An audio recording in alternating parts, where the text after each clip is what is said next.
America's pre-Civil War South was also a belligerent, slave-owning plantation economy.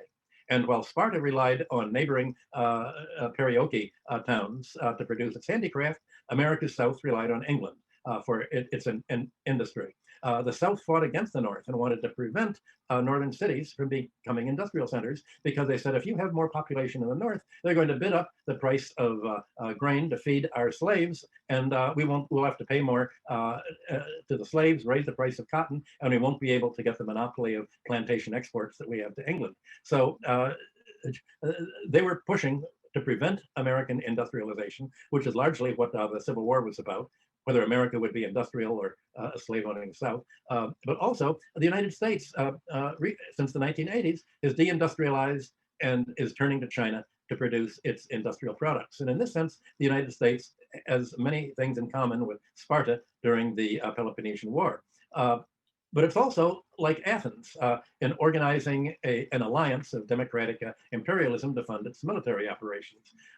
Basically, Athens used its monetary power to build up the trireme ships, hire military mercenaries, and pay its own soldiers. Well, America essentially fights its war with foreign mercenaries like ISIS, or which is essentially its foreign legion, and various terrorist groups, and the people that it hires in its color revolutions to try to overthrow its enemies from within. So if you look back at the Greek struggle between militarized Sparta and the more commercialized Athenian economy, neither the Spartan South nor the Athenian North provide a positive model. We're not dealing with a simple conflict between good and evil. But today, we can see that the United States is sponsoring the worst of both worlds. It has a militarized subjugation of other countries, ruling through client oligarchies and NATO and other alliances through dollar diplomacy, and it forces its allies to pay the cost of its military conquest and by the dollar standard. And essentially, its financial imperialism is what is creating American affluence. Well, obviously, the Greek conflict didn't end with the Peloponnesian War. Sparta's victory led to an influx of silver, and all of that was taken by the landowning families and the elite, and they used it to buy out the lands of smaller holders. And by the 3rd century, almost all the lands had been so concentrated that Sparta's kings, it was always ruled by 2 kings, decided, well, the only way we can rebuild Sparta's military might, now that we've disenfranchised all the landowners, is to cancel all the debts and redistribute the land. In other words, they became radical. So the neighboring oligarchies said, they called in Rome to sort of help them destroy Sparta, and there was a long fight. Rome did destroy Sparta, and then it conquered and devastated all of Athens and Greece. It stripped all of the wealth from the temples, burned down the cities, and it ended Greece's political independence. And from about 200 BC on, the history of the ancient world is that of Rome. And many people, as I'm sure you've heard, compare the US empire to the Roman Empire, and the decline and fall of Rome to the decline and fall of the United States. And it's interesting, if you look at today's Cold War, you can see a lot of parallels there.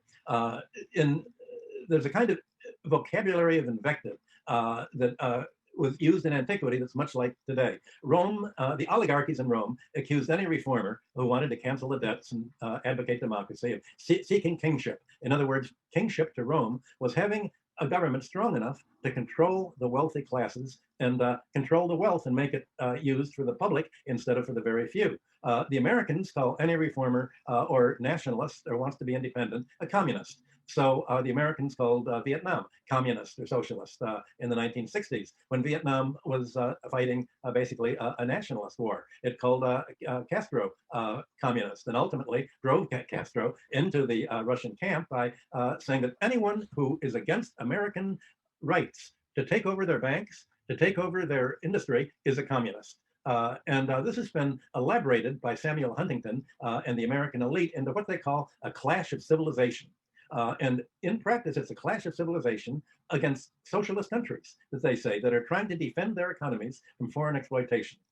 The civilization is America's financialized democratic imperialism. The civilization it's clashing is America's support of military dictatorships, of terrorist dictatorships throughout Latin America, Pinochet in Chile, the recent dictatorships in Honduras and other countries, and throughout the world. And this American civilization is fighting against countries trying to be independent, as if it's a completely different civilization for other countries to want to be independent and to want to be democratic. So the fight of civilization is a fight of America's military oligarchy against other countries seeking to elect their own presidents and keep their wealth in their own hands instead of paying tribute to the United States through finance capitalism and the dollar standard that we'll be discussing in the next lecture. Now, the Roman historian Tacitus quoted the words of a Scottish opponent of Rome, Calgulus, in 87 AD.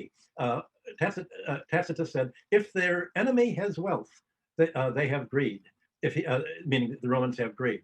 If the enemy is poor, then the Americans are ambitious. To plunder, butcher, steal, these things, the Romans, misname empire. They make a desolation and they call it peace. Sometimes it's translated, they make a desert and they call it peace. There are bodies in this rubble that stay here. And you can smell the bodies, and yet they are so happy because the last Eid, they were under occupation and suffering, and this Eid, they have nothing, but they're free. The U.S. orchestrated takeover of Russia under Yeltsin in the 1990s, and the ruin of Greece and Argentina in the 2010s are typical examples of empires that are engaged in asset stripping. And that's what empires do. They strip the assets of other. Now, depicting the coalition of the willing as the free world, the United States embeds its policy of world domination in a kind of universalist rhetoric, sounding vehicles like the International Monetary Fund. It's really the American Monetary Fund, or the Trans-Pacific Partnership. It really is telling other countries, Asia, do what America tells you to do. There's always a nice euphemism for this. The idea is to tap the Allies and finance the military costs of extending the American empire, much like Athens did. But Rome forms the basic prototype for financial looting backed by military hegemony. Rome claimed to bring order to its empire. But by bringing order, it meant we're just going to sack your temples, steal everything in your palaces, grab the land, and impoverish your population. That's what bringing order is. And today we call that the free market. We call that free enterprise, leading to the concentration of wealth. And in Rome, there was a phrase where there were public debt collectors, the publicani, they were called, public officials of Rome. Disorder reigned. The publicani were called knights. A knight meaning equestrian cavalry. You had to have enough money to qualify as being almost as rich as a senator. So the financial class in Rome became its administrative class because Rome said, we hate enterprise. We think it's vulgar to actually make things. That's what the working class does. That's what the people we exploit do. We'll make them do the handicrafts, and we'll make slaves make our furniture industry. And what we will do is just charge rent and have our slaves make money for us by usury, and we'll lend money to foreign countries that we conquer them, we make them pay tribute, and then we lend them the money to pay the tribute. And Brutus, for instance, the Brutus who stabbed Caesar, and Caesar said, "Et Brutus," he charged Cilicia 42% interest, annual interest.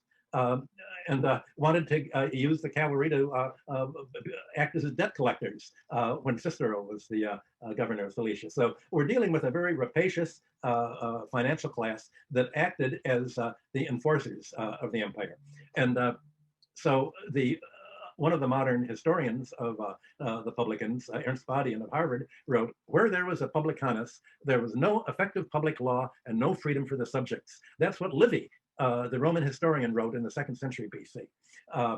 And Barker's Badian is simply quoting him. So what's so ironic is something that happened after 133 BC in Rome.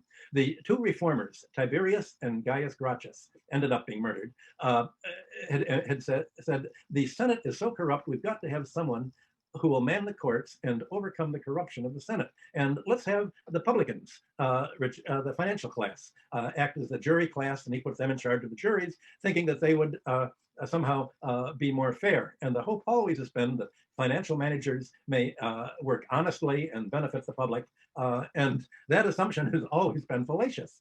In practice, the publicans and their fellow creditors enrich themselves by lending Roman provinces the money to pay the taxes and then charging enormous interest rates and grabbing tax-exempt property of the temples, private property, grabbing whatever they could, including artworks that people would have, and especially grabbing attractive women who the daughters of the rulers of the Roman administrators wanted. I mean, that's the whole history of Rome, is filled with melodramatic stories of such abuses that are about as bad as the abuses that you find the Americans doing in Abu Ghraib and other places today. So the moral of looking at history is that the financial class historically has used its power against society at large, and it uses empires not only against enemies, but against allies and against the domestic population. And in the end, Rome's domestic debt burden led to constant civil warfare, 5 centuries of civil warfare urging a debt cancellation and land redistribution. And in the end, Pliny, the Roman historian and naturalist, said that latifundia, the large landed estates, are the ruin of Rome.